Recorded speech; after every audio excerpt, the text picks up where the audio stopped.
दोस्तों, इस मृत्युलोक में व्यक्ति के कर्मों के अनुसार दीर्घायु का आशीर्वाद भी प्राप्त होता है और जल्द मृत्यु का शाप भी। दोस्तों, गलतियां इंसान से ही होती हैं। आपने भी ये कहावत तो सुनी ही होगी। इस पृथ्वी पर एक भी इंसान नहीं होगा जिसने अपने जीवन काल में कभी कोई गलती ना की हो। हिंदू धर्म ग्रंथों में प्रमुख गरुड़ पुराण में प्रत्येक गलती की एक सजा का विस्तार से वर्णन मिलता है। हर व्यक्ति को इन गलतियों की सजा अपने जीवन काल में या मृत्यु के बाद भोगनी ही पड़ती है। परंतु हमारे जीवन काल में कुछ समय ऐसे भी होते हैं जिसमें की गई गलती की कोई सजा हमें नहीं मिलती।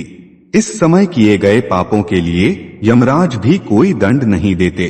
इस वीडियो में मैं प्राचीन काल की उस कथा का भी वर्णन करूंगा जिसे खुद श्री कृष्ण ने अक्रूर जी को बताया था, जिसमें एक ऋषि ने अपने जीवन काल में मिले दंड के लिए खुद धर्मराज को श्राप दे दिया था, जिसके फलस्वरूप धर्मराज का जन्म द्वापर युग में पृथ्वी पर विदुर के रूप में हुआ था।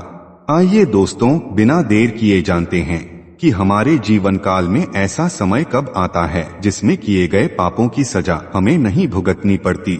नमस्कार दोस्तों, स्वागत है आपका हमारे चैनल वैदिक ज्ञान संगम में। आपसे अनुरोध है कि चैनल को सब्सक्राइब कर लें और कमेंट बॉक्स में जय श्री नारायण लिखकर परमात्मा को अपना आभार व्यक्त करें। दोस्तों, भविष्य पुराण के अनुसार पृथ्वी पर जन्म लेने वाले हर प्राणी को तन, मन और वचन से किए गए बुरे कर्मों के फल भोगने ही पड़ते हैं। कुछ पाप जाने अनजाने हो जाते हैं तो कुछ पाप महापाप माने जाते हैं, जिन्हें करने से नरक में बड़ी बड़ी सजाएं भोगनी पड़ती हैं। श्री कृष्ण ने गीता में कहा है कि अगर किसी व्यक्ति ने जीवन में बहुत पाप किए हों, उसने कभी पाप या पुण्य का विचार किया ही नहीं हो, केवल अपने भौतिक व इंद्रिय सुख के लिए ही जीवन जिया हो, उसके बाद भी यदि किसी कारणवश उसको अपने किए गए पापों का बोध हो जाए, अर्थात वो अच्छी तरह जान ले कि उसने अब तक के जीवन में जो भी पाप कर्म किए हैं वो बहुत ही गलत थे, तब भी उसका उद्धार हो सकता है। इस विषय पे श्री कृष्ण गीता के 9वें अध्याय के 30वें श्लोक में कहते हैं, अपि चेत सुदुराचारो भजते मामन्यभा साधुरेव समन्तव्यः समयग्वसितो ही सह।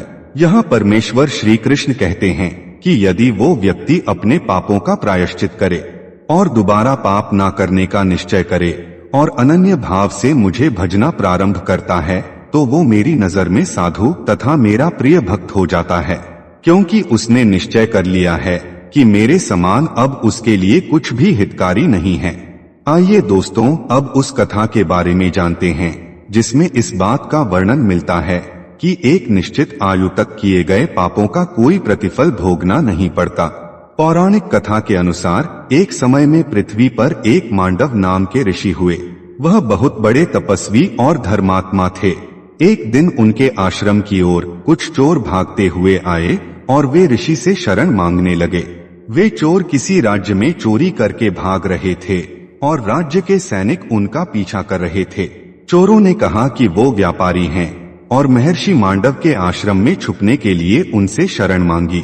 महर्षि को मालूम नहीं था कि वे सभी चोर हैं। महर्षि ने उनकी विनती सुनकर उन्हें छुपने के लिए अपने आश्रम में शरण दे दी।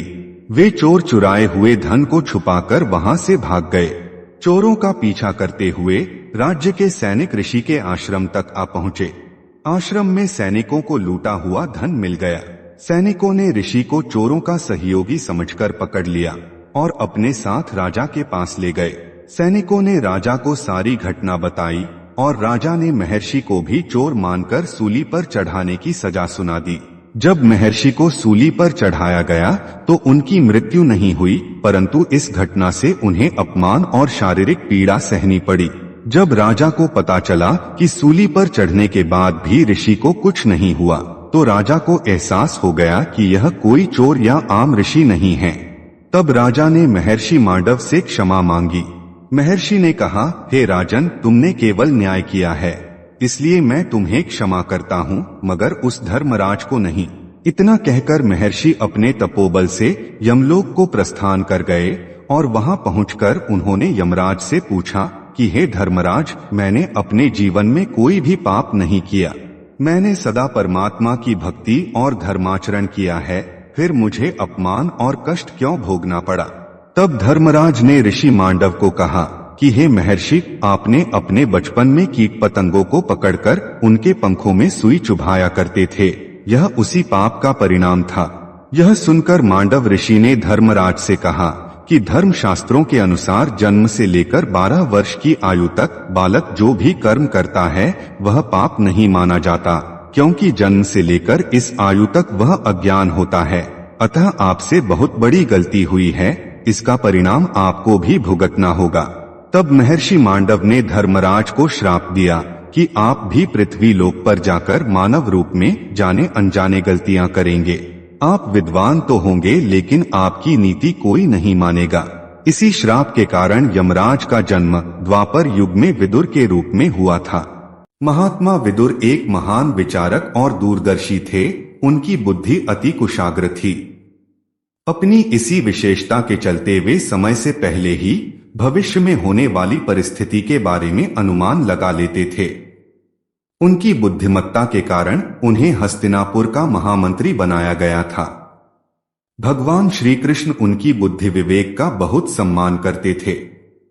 महाभारत के युद्ध में विदुर की भी अहम भूमिका थी। बाल्यकाल में किए हुए कर्मों की सजा देने के कारण यमराज को पृथ्वी लोक का कष्ट भोगना पड़ा। मृत्यु पर्यंत यमराज के स्वरूप महात्मा विदुर श्राप मुक्त होकर वापस यमपुरी लौट जाते हैं। तो दोस्तों, यही वजह है कि भगवान भी बाल्यापन में जाने अनजाने में किए हुए पाप क्षमा कर देते हैं। दोस्तों, इस कथा से हमें यह तो समझ में आ गया कि जन्म से लेकर 12 वर्ष की आयु तक इंसान को किए हुए कर्मों का फल नहीं भोगना पड़ता, क्योंकि वह अबोध होता है।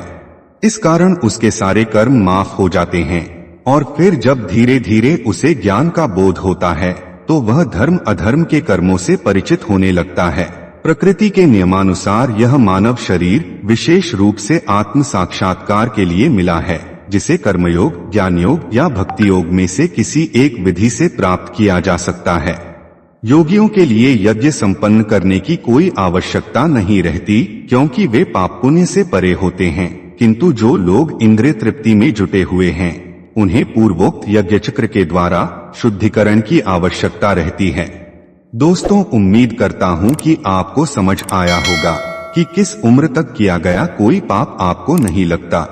अगर ये बातें आपको समझ आई हो तो वीडियो को लाइक करें और अपने बंधु बांधवों को शेयर करें, और ऐसे ही वीडियोस को देखने के लिए हमारे चैनल वैदिक ज्ञान संगम को सब्सक्राइब करें। सर्वे शुभम भवतु। आइए मिलते हैं अगली वीडियो में।